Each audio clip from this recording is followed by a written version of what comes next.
हम क्या बता, देखो बात तुम नहीं था तो समझ हो जाए। समझ नहीं हुआ नहीं। देखो बात, सबसे पहले घर पे क्या करना, एक टाइम टेबल होना चाहिए, टाइम टेबल बना के पढ़ना चाहिए। रूटीन बनाने हाँ मतलब टाइम टेबल मतलब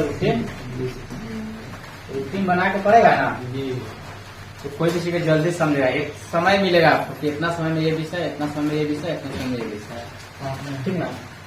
टाइम समझ आया रखा, बोले है कि टाइम टेबल बना के पढ़ना चाहिए। टाइम टेबल बनाने से आपको ये फायदा होगा कि जो विषय आपका मजबूत है वो मजबूत रहेगा, उसको थोड़ा कम भी समय दिए तो चलेगा, लेकिन जो कमजोर है उसको तो भाई ज्यादा समय देना होगा।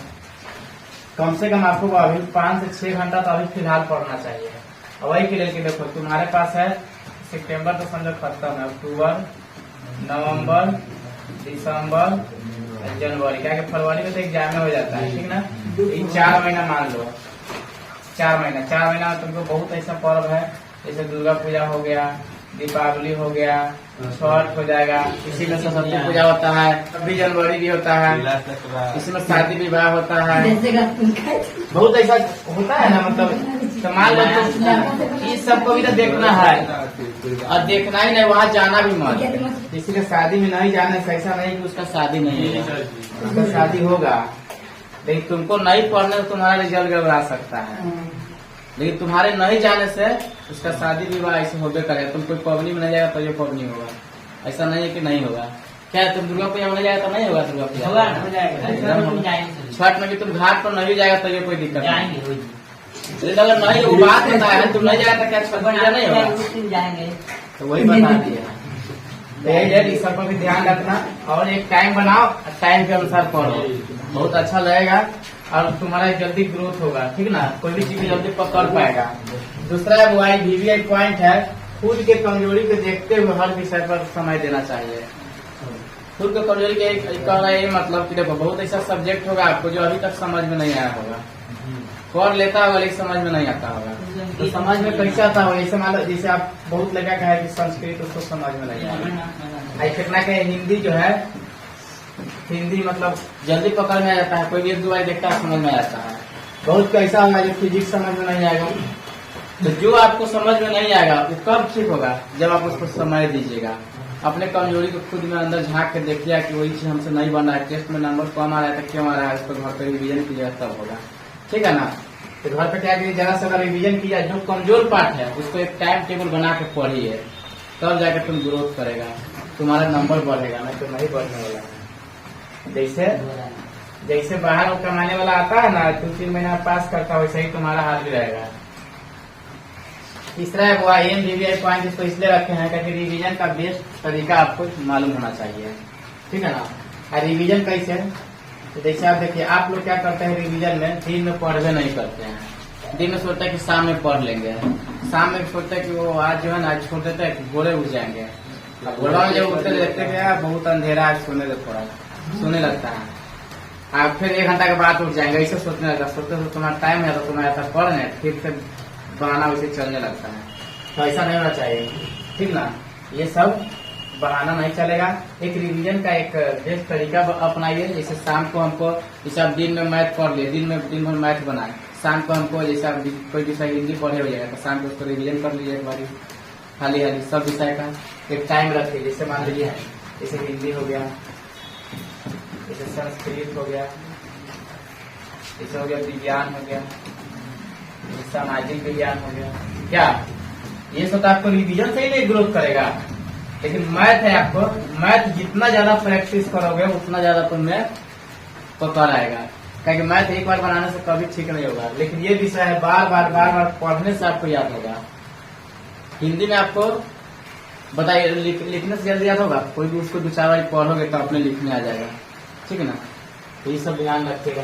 मैथ का जितना एक सवाल का जितना ज्यादा बार बनाओगे, एक सवाल है जो इम्पोर्टेंट हम बता दिए हुए हैं, या मतलब आपको लगता है कि नहीं ये क्वेश्चन आया हुआ है, क्वेश्चन बैंक कहीं भी सुनने होगा ना, परीक्षा में आया होगा, टेस्ट में आया होगा, तो फिर 2-4 बारी बनाइए। और जो नहीं पूछा है, जो बनने वाला भी नहीं है आपसे, उसी में दिमाग लगाते जा रहा है, वैसा नहीं करना है। जो आ रहा है उसी को बनाइए, ठीक है ना।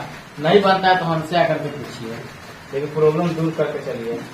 ये भी समझ गए, आगे ही हुआ। अगला है कि एग्जाम के पॉइंट ऑफ व्यू से पढ़ना चाहिए। एग्जाम के पॉइंट ऑफ व्यू कहने का मतलब है कि एग्जाम में क्या पूछा जा रहा है, ठीक ना। एग्जाम में जैसे मान लिया कुछ, जैसे मान लिया त्रिकोणमिति से पूछ रहा है 20 नंबर, ठीक है। आप क्षेत्रमिति में 4 महीना लगा दिए, तो बताइए यहाँ से 10 नंबर पूछा, कई चैप्टर मिला के 10 नंबर है, यहाँ तक फिक्स है। एक चैप्टर पढ़िए और आसान चैप्टर है, लोग को लगता है कि भारी है, 2-4 बारी पढ़िएगा तो अपने बनने लगता है।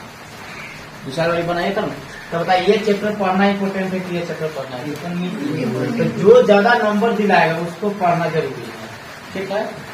अब जैसे मान लिया हिंदी में है, तो हिंदी में बहुत आदमी, चाहे संस्कृत में है, आपको उसमें क्या कहते हैं संधि विषय भी पूछता है, समाज से पूछता है, हिंदी में पूछता है। तो जो चीज हमको ज्यादा से ज्यादा नंबर दिला सकता है उसको, जैसे एक चीज को कवर कर लेता है 2 विषय में, समाज इसमें भी पूछेगा, उसमें भी पूछेगा, वर्ण इसमें भी पूछेगा, उसमें भी पूछेगा।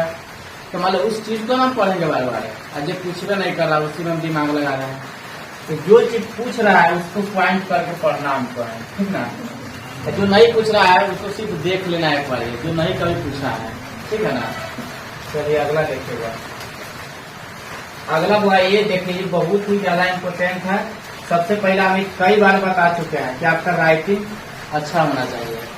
एक राइटिंग है ना, सुंदर सुंदर राइटिंग लिखेगा। सुंदर राइटिंग कब होगा? अब पढ़ने के बाद, जैसे कोई क्वेश्चन याद कर लिए, हाँ ठीक है, तो बात सुन लो भाई, सुंदर राइटिंग कैसे होगा अब बता देते हैं। राइटिंग कैसे सुंदर होगा, जैसे कोई क्वेश्चन को याद किया, ठीक है, तो याद करने के बाद क्या उसको क्या करना है, एक रफ कॉपी रखना। रफ कॉपी में क्या करना, उसको बिना देखे, भले 2-4 लाइन भूल भी जाए तो कोई बात नहीं, जितना याद है उसी को लिखना है। यही समझ करके हम एग्जाम में लिख रहे हैं। जैसे एग्जाम में अगर फास्ट लिखना है तो फास्ट लिखेंगे, और अगर स्लो लिखना है तो स्लो लिखेंगे। तो राइटिंग तब सुधरेगा हुआ, आई नहीं कि देख के छापेगा। देख के छापने में क्या होता है, राइटिंग तो बन जाता है, लेकिन जब एग्जाम में जाओगे तो फिर जाने के तैयार। इसीलिए कुछ जो चीज याद करो, चाहे वो विज्ञान का हो, सोशल साइंस का हो, हिंदी का हो, संस्कृत का, चाहे मैथ या क्वेश्चन का है ना, जो तुमको माइंड में आ रहा है उसी को लिखना है, उसी को 2 पेज 3 पेज डेली लिखना है आपको। उससे क्या होगा, आपको क्वेश्चन याद रहेगा हमेशा के लिए। और दूसरा बात, एग्जाम में जाएगा क्वेश्चन आ गया तो तुम जल्दी लिख भी लेगा, ये समझ गया। अब देखिए दूसरा बात है इसमें, पॉइंट क्या है, वो है पॉइंट क्या है, क्वेश्चन बैंक, जो सवाल पूछा गया है। जैसे आप 2011 से लेकर के 2023 तक, तो 2011 से 23 तक नहीं पढ़ना, 5 साल पीछे के देख लेना है। 5 साल पीछे में क्या क्या पूछा है आपको, ये देख लेना है। और सर मॉडल सेट तो हम आएगा तो बताएंगे ही, मॉडल सेट निकलेगा तो सब कुछ पढ़ लेगा तब ना बनेगा, नहीं पढ़ेगा तो कहाँ से बनेगा, ठीक है ना। इतना चीज आप पढ़ते हैं तो 400 प्लस कर दीजिएगा, ये हम गारंटी देते हैं। अगर इतना तो नहीं कीजिएगा तो 300 में जाते जाते में 300 प्लस कर लीजिएगा, लेकिन जाते हैं तो ना पड़ेगा।